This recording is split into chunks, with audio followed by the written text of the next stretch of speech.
Perkenalkan, saya Imade Agus Jandra Setiawan dengan NIM 24095111015 dari kelas A. Om Swastiastu. Perkenalkan, nama saya Cokorda Agung Baralewatwirang dengan NIM 24095111006 dari kelas A. Perkenalkan, saya Alicia Jasmine Boropane dengan NIM 24095111009. Perkenalkan, nama saya Igede Nyoman Indrana dengan NIM 2409511022 dari kelas A. Perkenalkan, nama saya Cynthia Marwa Dewi dengan NIM 24095111023. Perkenalkan, nama saya Dimas Sudha Pratama dengan NIM 24095111034 dari kelas A. Saya Nikade Grupini dengan NIM 24095111042. Nama saya Nimade Kusmawardani dengan NIM 24095111004, Pak. Perkenalkan, saya Nikade Enladwi Cahyani dengan NIM 24095111040. Saya Kuspesyala Miala dengan NIM 24095111047. Saya Desa Agung Resya Meswari dengan NIM 24095111051 dari kelas A. Perkenalkan, nama saya Ika Dekarisma Magangga dengan nomor NIM 24095111048. Semuanya, perkenalkan, nama saya Dewa Madisini Prakas dengan nomor induk mahasiswa 24095111053 dari kelas A. Baik, jadi kami dari kelompok 1 kelas A akan membawakan studi kasus mengenai penyakit skabies yang merupakan salah satu penyakit parasiter yang disebabkan oleh parasit tungau Sarcoptes kbi. Tungau ini biasanya hidup di beberapa tempat atau beberapa spot, yaitu salah satunya adalah telinga, lipat-lipatan digiti atau jari hewan, lalu pada lipatan-lipatan kulit tubuh hewan seperti di abdomen, dan jika hewan terkena atau terinfestasi tungau ini, biasanya dia akan mengalami pruritus atau gatal-gatal, lalu penebalan atau hyperkeratosis, lalu juga terjadi alopecia atau kerontokan pada rambut hewan. Baik, di sini saya akan menjelaskan mengenai anamnesa dari anjing yang kami ambil sampel kerokan kulitnya. Nah, pengambilan sampel kerokan kulit itu dilakukan pada seekor anjing jantan berjenis ras lokal yang bernama Niko, berusia sekitar 2 tahun dengan berat badan 10 kg. Diperiksa dengan keluhan utama berupa gatal yang sangat hebat. Anjing ini dipelihara secara semi-intensif sehingga sering berkeliaran dan berinteraksi dengan hewan lain di luar lingkungan rumah. Berdasarkan keterangan pemilik, Niko terus-menerus menggaruk tubuhnya hingga menimbulkan luka pada kulit.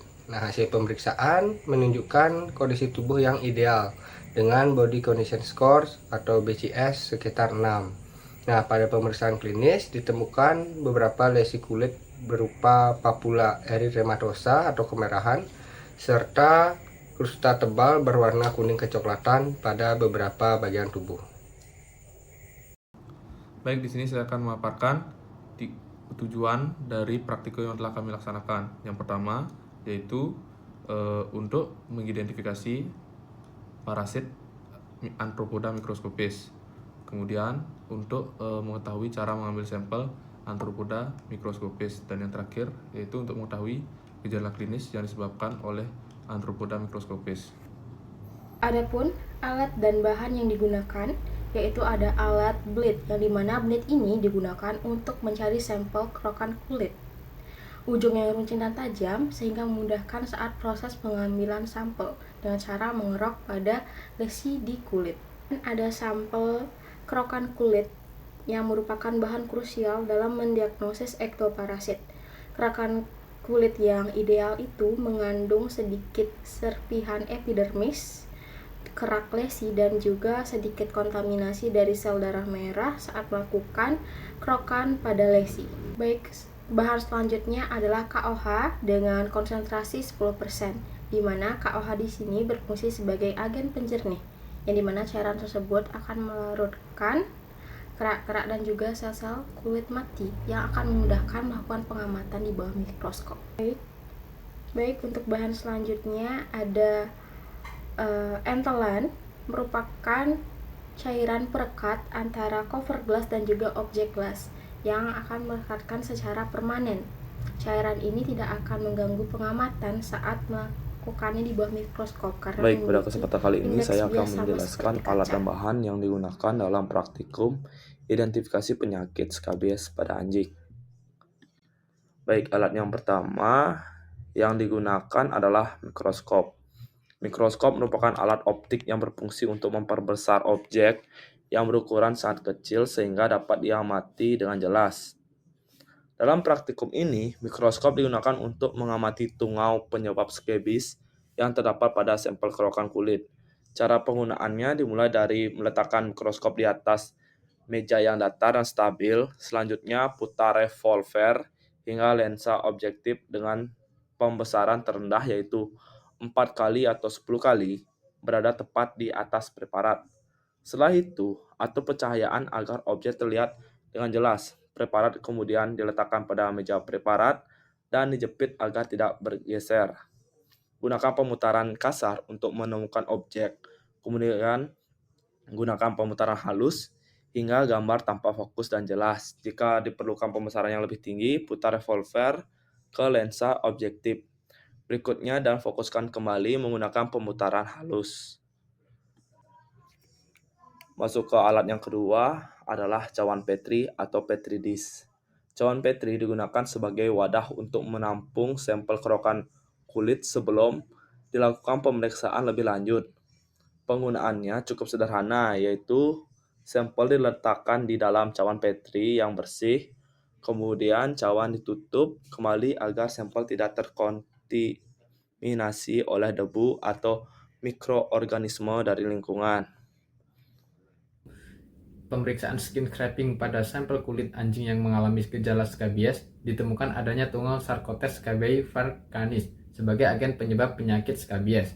Untuk morfologi umum dari Sarcodes scabiei diantaranya memiliki bentuk tubuh bulat hingga oval, ukuran tubuh relatif kecil sekitar 0,2 sampai 0,4 mm sehingga hanya dapat diamati dengan mikroskop.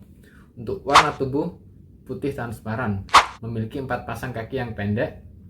Permukaannya dorsal, tubuh tampak memiliki duri atau sisik halus, dan bagian mulut atau genatosoma digunakan untuk menggali terowongan pada lapisan kulit.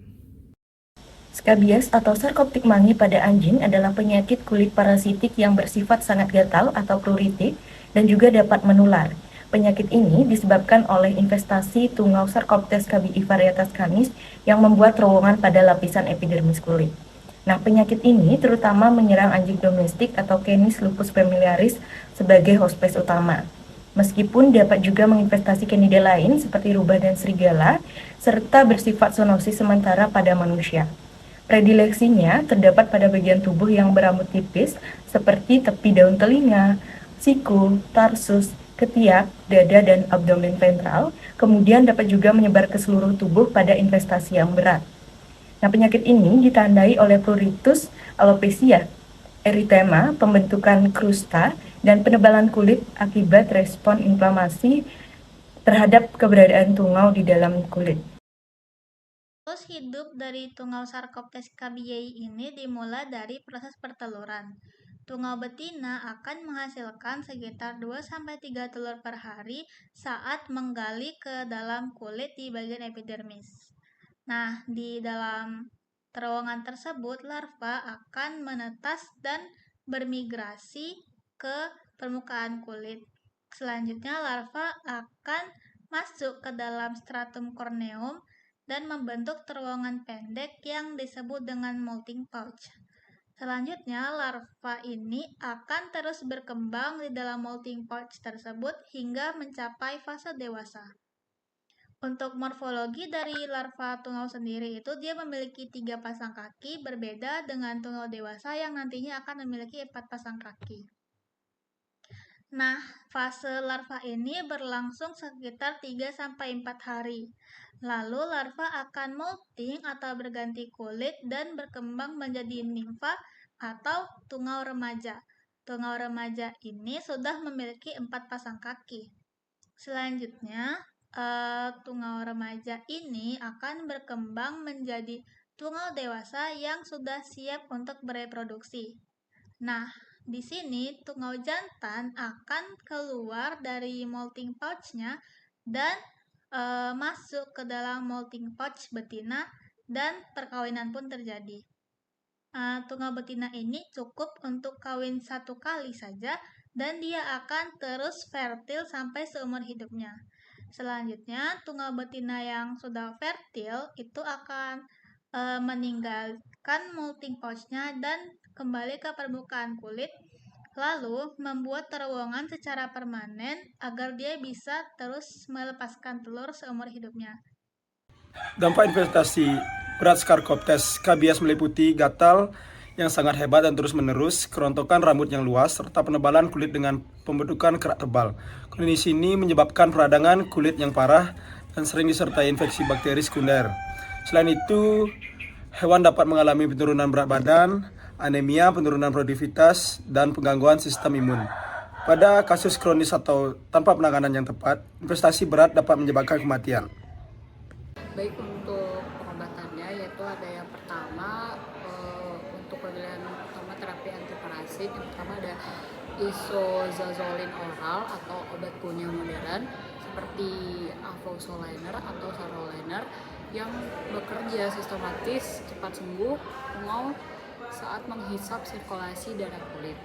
Yang kedua, spot on topical yaitu obat tetes tengkuk yang mengandung bahan aktif seperti salamisetin atau kombinasi moxidectin untuk membunuh tungau langsung di lapisan kulit. Yang ketiga yaitu ada injeksi klasik, di mana suntikan subkutan ivermectin berulang dengan interval 1-2 minggu di bawah pengawasan klinis ketat dokter hewan. Selanjutnya itu langkah terapi sportif kulit. Yang pertama yaitu antibiotik dan anti jamur, di mana ini wajib diberikan apabila garukan merusak kulit dan menimbulkan luka terbuka yang memicu infeksi sekunder bakteri. Yang kedua yaitu mandi medicated, di mana penggunaan shampoo dengan kandungan amitraz atau sulfur lime secara teratur untuk mempermudah keropen luka. Yang ketiga yaitu antiinflamasi pendek, yang dimana pemberian antihistamin atau steroid dosis rendah dalam periode singkat guna menekan gatal ekstrim selama koma mati. Keempat yaitu pemberian asam lemak omega 3 dan 6, di mana suplemen nutrisi untuk mempercepat proses penyembuhan, memperkuat bulu dan mengembalikan pertahanan kulit. Adapun kesimpulannya yaitu skabies merupakan penyakit kulit pada hewan yang disebabkan oleh ektoparasit mikroskopis berupa tungau dari famili Sarcoptidae. Nah, tungau ini hidup dengan cara menggali lapisan pada epidermis kulit sehingga menimbulkan gejala klinis yaitu berupa rasa gatal yang sangat hebat atau yang sering kita sebut dengan pruritus, kerontokan rambut yang sering disebut dengan alopecia, hingga penebalan kulit hiperkeratosis ataupun pembentukan kerak. Nah, penyakit ini bersifat sangat menular baik melalui kontak langsung maupun dengan kontak tidak langsung. Nah, untuk menegakkan diagnosisnya, biasanya dilakukan pemeriksaan kerukan kulit guna mengidentifikasi stadium tungau di bawah mikroskopis.